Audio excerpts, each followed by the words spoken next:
Stuffy Durma was a hobo. He rode the rails for many a mile. Stuffy Durma was a hobo who had to change his hobo style. When he inherited $10 million, he had to look the part. He bought a townhouse, filled it full of servants, and that was only the start. Stuffy Durma needed culture, and that is why he hired me, Bradley Brinkley, to give him polish, to make him everything a perfect gentleman should be.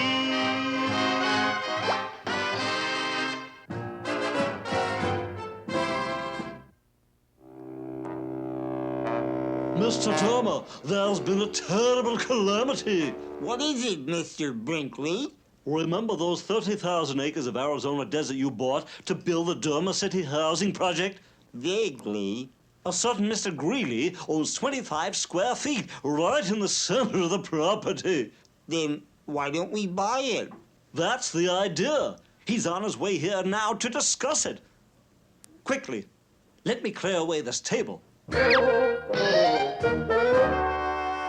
Here, let me help you out of that tablecloth. Oh, no, those rags. Now you're dressed properly to receive Mr. Greeley. That must be him now. This where that polecat Durma beds down? Yes, but you must use the back entrance. But that doesn't mean you can't use the front entrance. Go on, Maud, I'll race you to the living room.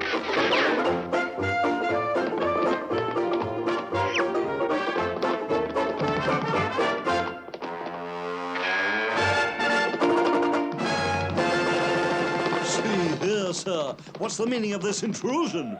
And just who might you two pack rats be? I am Bradley Brinkley, and this is my employer, Mr. Durma. Durma? Why, that's the gully-jumping prairie toad that's been trying to drive me off my property. You mean you're... Correct. Grubstake Greeley. Staked that claim back in the spring of 1908. And no stripedy pants claim jumper's gonna take it away. But we're prepared to pay you for your land in cash. Don't trust that there paper stuff. All right then, in gold. Shucks, gold ain't no fun unless you dig for it. But you must sell us your property. Nothing doing. There's gold back in that there desert, and I ain't a-moving off till I finds it. Say, I've got an idea. Mr. Durma, come back! You, Mr. Grubstake. You're a right spunky little critter. What's on your mind, son? How about if I... By jingies, it's a deal. Here you are, Mr. Brinkley. The deed! I'll go tell the builder to start construction immediately.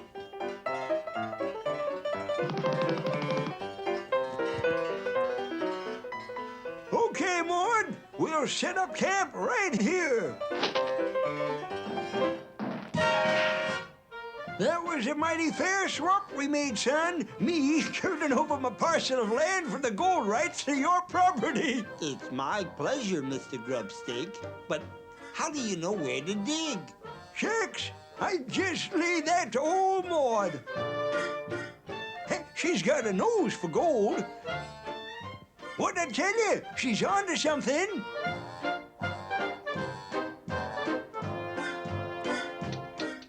You mean there actually is gold under here?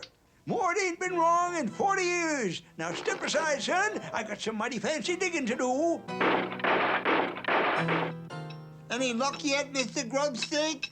We ought to be hitting pay dirt any minute. Great galloping gophers. What is it? It's gold, you flea-bitten tenderfoot. Solid 24-karat gold. Yahoo!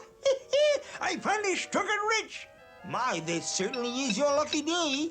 Can't stop to jabber now, son. I got a feeling there's lots more where that come from. I guess by now that Grubstake really is out of the house. Not quite, sir.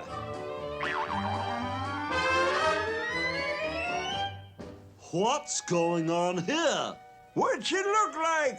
Mr. Grubstake found all this gold right under our house. He's dug through to the basement where we store the excess valuables.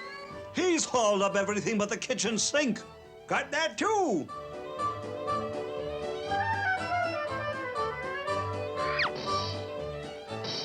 You fellas can keep the rest. I got more than enough here to retire on. That's wonderful. Now you won't have to go back to the desert.